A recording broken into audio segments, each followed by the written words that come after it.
rabbiitiin jedha kulli keessan andu gongoreen jira amballeessin jira ambadii guddaan lageen jira badii kiyyaa duukaa hin badina rabbi sodaadha akka of jiran akka astamidha. Akkam jirtu daawwattoota beekaatu bakka jirtu hundumattuu nagaa rabbii isiniif haa ta'u har'a baay'ee ergaa nama gaddisiisu tokkoon isiniif qabadee dhufe. Ergaan kun guyyaa sadiin dura yuutuubii gubbaatti gallakkifamee jira. Obboleettiin keenya qullaa ishee yookaan qaama ishee qullaa uffata ofirraa baaftee viidiyoo isheen hiriyaa ishee wajjiniin haasofte yookaan hiriyaa ishee wajjiniin taphachaa turte yuutuubii gubbaatti gallakkifamee ture. Balaa kanaatiin yeroo ammaa kana lubbuun namaa balaa keessa jirti yookaan rakkoo guddaa keessa jirti. Kanaafan ergaa kana isiniif dabarsuu dhufe jechuudha. Tole baay'ee seenaan nama gaddisiisuuf seenaa ulfaatudha. Kanaan dura waa'ee kanaatiin wal qabatee ergaa baay'ee daddabarsaan ture. Adaraa keessan hiriyaa keessanii yeroo haasoftan hiriyaan keessan dhiiraa tarii uffata keessan ofirraa baaftanii qullaa keessan akka isin isaa wajjin haasoftan gochuu barbaaduu danda'a. Yookiin immoo jaalalli keessan rakkina gubbaa waan jiruuf jaalala keessanii oolfachuudhaaf jecha wanta hiriyaan keessan isin gaafatu gochuu dandeessu. Yeroodhaaf immoo jaalala dhugaa isinitti fakkaatee waan wal jaallattan isinitti fakkaatee nama kana amantanii too suura keessan qullaatti erguu dandeessu viidiyoo kooliidhaan waliin haasa'uu dandeessu jechuudha.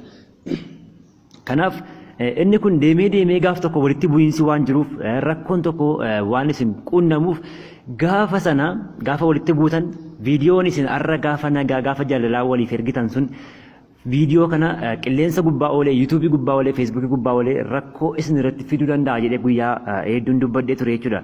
Kana egaa obboleettiin keenya ammaa kun rakkoon ishee irra ga'ee jiru rakkoo kanaa jechuudha.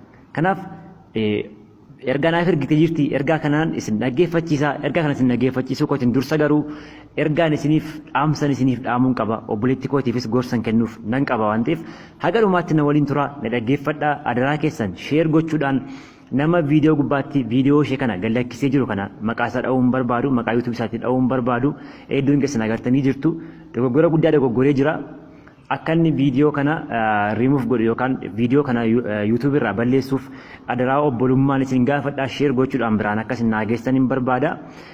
Kanaaf gara isaatti isin dabarsiin dursa namoonni chaanaalii kanaaf haaraa taatan sabiskiraayib gochuudhaan maatii nuuf ta'a. Akkasumas namoonni daawwachaa jirtan immoo laayik sheer gochuudhaan adaraa keessan jara kana biraan nuuf ga'a. Laayikiin keessaniif sheeriin keessan lubbuu nama tokko balaarraa akka inni oolchu du'arraa akka inni oolchu beektanii laayik sheer gochuudhaan yoos laayik gootan yuutuubiin viidiyoo kana ofii isaatiif namoota hedduu bira akka inni ga'u waan godhuuf laayikiin keessan baay'ee nu fayyada. Laayik gochuudhaan nu fayyada nu bira canaa dhaabbadha lubbuu namaa oolchaan isiniin jedha. Kanadha ergaa kootti waggaan isin dabarsu gaafa wal jaallattan gaafa jaalalaa keessa gaafa jirtan hiriyaa keessanii wajjin akka carraa viidiyoo adda addummaa biyya garaagaraa waan jirtaniif biyya walirraa fagoo waan jirtaniif baay'een keessan hiriyaan keessan isin yaaduu danda'a. Kanaaf qaama keessan qullaa viidiyoodhaan isin ilaaluu barbaada. Viidiyoo akkasin ergitaniif yookaan immoo liif chaatii akkasin gootan viidiyoo isin dabalee jechuudha. Akkasumas suura qullaa kaasanii akkasin ergitaniif isin gaafachuu danda'a jechuudha. Dhiirris shamarranis kana gochuu ni dandeessu. Kun garuu deemee gaafa walitti buutan akkuma jaalalli jiru bor lolli jira. Gaafa walitti buutan rakkoon uumamuu danda'a jettanii yaaduu qabdu. Gaafa walitti buutan akkuma viidiyoo agartan kana viidiyoo mucayyoo kana qullaa ishee yuutuubii gubbaatti gallakkisee wanta isheen gootu hundumaa wajjin viidiyoo gubbaatti yuutuubii gubbaatti gallakkifamee jiru kana akka kana taatu isinis bor. Kanaaf obboleessi keenya yuutuubii gubbaatti viidiyoo ishee gallakkise kun akka gorsaattidha kan inni gallakkise dubartoonni akka irraa barataniidhaa fi haa ta'u malee dogoggora guddaa dogoggore dhugaan isiniin jedha akka obbolummaatti waliif yaaduu qabna nuti.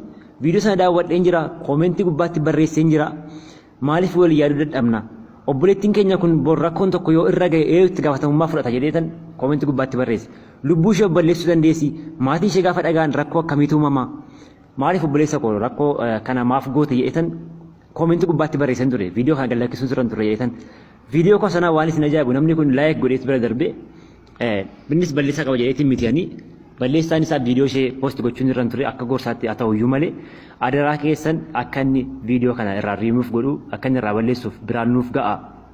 Obboleettii keenya ni dogoggorti jaalalaan qabamteeti kan ishiin dogoggorte namni sun garuu jaalalaan ishee qabee jaalalaan ishee onnoo jedheeti kan inni viidiyoo kana akka isheen isaa wajjin haasoftu kan godhe haa ta'u malee viidiyoo kan isaa qilleensarra nooshine viidiyoo kan ishee kan inni qilleensarra gallakkise jechuudha. Kanaaf obboleettiin keenya ammoo yeroo ammaa kana hospitaala jirti aga lubbuu ishee ofii ishee balleessutti geessee jirti. Du'a obboleettii keenya kanatti eenyutu itti gaafatama? Sababa kootiin namni tokko lubbuun isaa yoo badu sammuu kiyyatti maaltu natti dhaga'ama jennee yaaduu qabna. Sababa obboleettii keenya fakkeenyaaf viidiyoon ishee yuutuubii gubbaatti gad lakkifamee jira. Ammatu viidiyoo ishee kana natu qilleensa gubbaa oolche ta'eeti. Obboleettiin keenya kun of ajjeeftee ishee yeroo dhaga'u yookaan immoo dhukkufattee akkas taate yookaan fooqirraa of darbatti jechuu hoggaan dhaga'u obboleettii keenya lubbuu ishee darbee jira kan jedhu yeroo dhaga'u natti maaltu dhaga'ama? Sammuun kiyya boqonnaa ni argata jennee yaaduu qabna. Baay'ee ulfaataadha. Akka gorsaatti yoo ta'e noormaalii wal gorsuu ni dandeenya. Adaraa keessan viidiyoo waliif hin ergina. Qullaa keessan namatti hin agarsiisina jennee waliif erguu ni dandeenya. Wal barsiisuu ni dandeenya. Garuu viidiyoo sana qilleensarra oolchuun kun namni irraa barata jettaniiti immoo naaf hin galleen.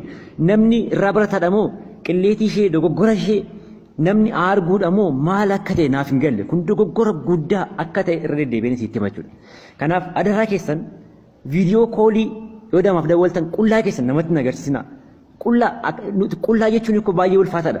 Waaqayyo akka nuti uffata uffannuuf kan nuuf godhe qullaan keenya waan kolfateef waan nama kofalchiisuuf baay'ee nama dabbara. Qaama keessan shaffanachuu qabdu, dhokfachuu qabdu. Namni maaliif fuula isaa dirasii fuula isaa shaffanatee kan inni deemuuf waan quraanni na jenneef waan kitaabni qulqulluun na jenneef miti. Maaliif obboleettiin keenya dogoggorte jirti jennee nuti ishee duukaa dogoggoruu hin qabnu. Adaraa keessan namoonni viidiyoo kana yuutuubii gubbaatti poost godhee jirtan adaraa keessan viidiyoo irraa kaasaa fi kun dogoggora guddaadha. Kun dogoggora guddaadha. Adaraa keessanii isin jedha. Sagalee ishii naaf daqiiqaa 3 kana isin dhaggeeffachiisa. Obboleettiin keenya yeroo ammaa kana rakkoo isheen keessa jirtu baay'ee rakkoo hamaa keessa jirti hospitaala galtee jirti jechuudha. Dhiifama isin gaafachaa jirti. Ijoollee Oromoo hunda keessan dhiifama isin gaafattee jirti. Viidiyoo sana gubbaatti kan gallakkifame ishee qofa miti obboleettiin keenya tokko jirti Amaariffaan kan gallakkifamee jirtu kan Amaariffaan kan hojjette viidiyoo afaan mucaa Oromoo tokkoo fi mucaa Amaara tokkodha jechuudha. Viidiyoon isaa kan gallakkifamee jiru yuutuubii gubbaatti yuutuubii isaa daawwattee jirtu yoo ta'e adaraa keessan keessattuu namoonni chaanaalii qabdan namoonni chaanaalii qabnu dhoksaa obboleewwan keenya mistira obboleewwan keenya dhoksuu fi qabna malee shaffanuu fi qabna gorsuu qabna malee balleessaa isaanii qilleensarra oolchine viidiyoo isaanii namatti agarsiifne obboleewwan keenya kun lubbuun isaanii akka darbu gochuu hin qabnu. Adaraa keessan sheer gochuudhaan nama kanaan biraa naaf ga'a. Namni kun dogoggora isaarraa barate akka inni viidiyoo sana qilleensarraa nuuf kaasu biraan nu ga'a. Maaliif seenaan tokko isinitti himuu barbaada. Kanaan dura obboleettiin keenya tokko biyya keessatti Itoophiyaa keessatti waan ta'edha dhibbatti waan hin beeku jechuudha. Hiriyaa ishee wajjin wal quunnamtii saalaa utuu gochaa jiranii hiriyaa ishee sun dhoksee viidiyoo waraabe. Viidiyoo waraabeetu gaafa wal lolan viidiyoo kana feesbuuk gubbaatti poost godhe. Viidiyoon kun gaafa feesbuuk gubbaatti poost ta'uu jedhu namni hedduun argee intalli kun gaafa viidiyoo sana agartu of fanniftee mormatti finyoo kaawwattee of fanniftee of ajjeeste jechuudha. Gaafa mucattiin kun of ajjeeftee jettu haati immoo du'a obboleettii ishee dhageessee viidiyoo sana gaafa agartu qaanii kana gaafa agartu haati of ajjeeste. Haati of ajjeeste intalli of ajjeeste. Isti ta'aa yaadaa gara. Mee dhugaa maaltu isinitti dhaga'ama? Dogoggora nama tokkootiin haatis intallis gaafa lubbuun badu mucaa sanatti maaltu dhaga'ama? Viidiyoo sana feesbuuk gubbaatti gaafa poost godhe walii yaaduu qabna. Nuti Abasha nuti Itoophiyaawiidha. Itoophiyaan waan akkasii irratti baay'ee sheemiin nu qaba. Viidiyoo qullaa hojjetamee gadi lakkifamu waan akkasii kan hojjetu faranjiidha. Kanaaf dogoggora obboleewwan keenya akka fedhe yoo ta'e qilleensarra in oolchina. Qilleensarra yoo dogoggorte dawwalaa bilbilaatti arrabsaa gocha akkasii akka isheen hin goone itti himaa. Kan kanarraa fi dogoggora ishee sana viidiyoo waatsaappii irratti, iimoo irratti, yuutuubii irratti, feesbuukii irratti gad lakkistanii gaafa jettan namni kun of ajjeesuu danda'a. Obboleettiin keenya baay'ee cimtuudha. Hospitaala galtee jirti namoonni qaqqabaniifi jiru. Hospitaala jirti yeroo ammaa kana dhukkubfattee hospitaala galtee jirti jechuudha. Balaa kanaatiin kan ka'e guyyaa 4 guutuu utuu of hin beekin hospitaala keessa ciisaa jirti. Kanaaf obboleettii keenya kanaaf qaqqabuu fi qabna. Obboleettii keenya ammoo waan tan gorsuu barbaadu amma rakkoo dogoggora kee irraa barattee jirta. Dogoggora kee irraa barattee jirta. Kana booda garuu viidiyoon kiyya gad lakkifame yuutuubii gubbaatti gad lakkifamee jira. Namoonni hedduun argaa jiran jettee of miidhuu hin qabdu. Maaliif of miidhuu hin qabdu? Namni si'uma tokko argee jira. Maqaan kee abaduyyuu malee kana booda namni si bushuu hin jiru, namni si oolchuu hin jiru, namni si homaa tokko waan siif godhu hin qabu, homaa kan si godhu illee hin jiru. Kanaaf namaaf jettee maqaan kun abadee jira jettee lubbuu keetti miidhaa tokko hin yaadin. Namoonni hedduun argaa jiru akkamittiin ija namaa arga jettee qaana'uu hin qabdu jechuudha. dogoggortee jirta namni kamuu ni dogoggora hundi keenya ni dogoggoraa tollaa waan ta'eef dogoggora keenya irraa barannee dudduubatti deebuudha dogoggora keenya irraa barannee karaa fooyya'aatti deebuudha malee dogoggora sana keenya sana teenyee yaadaa wallu kan ta'e nutu miidhama aga dhukkufachuu aga lubbuu keenya darbuutti gaa waan ta'eef dogoggora keerraatti dudduuba deebii baradhu nama fooyya'aa ta'ii nama kan biraatiif barumsa ta'ii gaafa fayyitee kaatu viidiyoodhaan namoota hundumaa dhiifama akka itti gaafattuu fi namoota hundumaatiif barumsa akka ta'uuf akka itti ergaa nuuf dabarsitu abdiin qaba ammaaf sagalee naaf ergite kana qilleensa irra siifan oolcha haala kanaan jabaadhu homaa tokko yaaddeen namni viidiyoo kiyya argee jirattee miidhaa ofirraan ga'u hin qabdu tasuma namni hundumtuu viidiyoo kana daawwate hundumtuu dogoggoreera hin dogoggorre namni jedhu as beelatti dubbatu an dogoggora hin qabu namni naan jedhu as beelatti dubbatu namni hundumtuu dogoggora qabu kanaaf sagalee obboleettii kiyya kana isin dhaggeeffachisa aga dhumaatti dhaggeeffadhaati adaraa keessan nama kana biraa naaf ba'a adaraa oromummaa adaraa sabaa adaraa obbolummaa nama kanaan nuuf gaafadha namoonni bilbila isaa qabdan bilbilaatii fi adaraa jedha kadhadhaani obboleessi keenya dogoggora inni dogoggore kun namoonni akka inni irraa baratan yaadni isaa namoonni akka irraa baratu yaadeeti haa ta'u malee viidiyoo ishee lakkisuu irra hin turre utuu viidiyoo ishee lakkisuu utuu barsiisee baay'inatti tola ture viidiyoo sana daawwadheen jira gadhumaatti garuu viidiyoo sana lakkisuu hin turre viidiyoo nama lamaati ishee sana maalirra akka isheen geesse hin beeku of ajjeesuu dandeessi dhugaanis hin jedha marzii dhuguu dandeessi balaa ofirraan ga'uu dandeessi garuu maalirra akka isheen geesseertu hin beeku adaraan siin jedha biraan naaf ga'atu namni kun yuutuubii isaarraa akka inni riimuuf godhu liinkii viidiyoo sanaa tarii isiniif kaa'uu nan danda'a koomentii gubbaatti daawwat liinkii isaa isiniif hin kaa'u daawwum isiniif hin kaa'u namni kamuu daawwachuu hin qabu bakka nuuf balleessuu qaba baay'een keessan agartanii jirtu waan ta'eef bilbilaatti nu himaani kanaaf sagalee ishee isin dhaggeeffachisa agarumaatti dhaggeeffadha. Bismillah, assalamualaikum warahmatullahi wabarakatuh. Ummata Oromoo kan kaabaa kan kibbaa kan bahaa kan lixaa bakka jettan nutti nagaan irraa manni isinirra jiraatu isiniin jecha asumaan immoo badii kiyyaaf akka dhiifama naa gootan isiniin jecha akka sagalee kiyyaa naa caqastan isiniin jedha. Wanna deemaa jiru FB irratti ilaalchise jechaadha. Yaa nama obboleessa akira yaa obboleetti akira namni haadha qabu jechaadha namni obboleetti qabu jechaadha.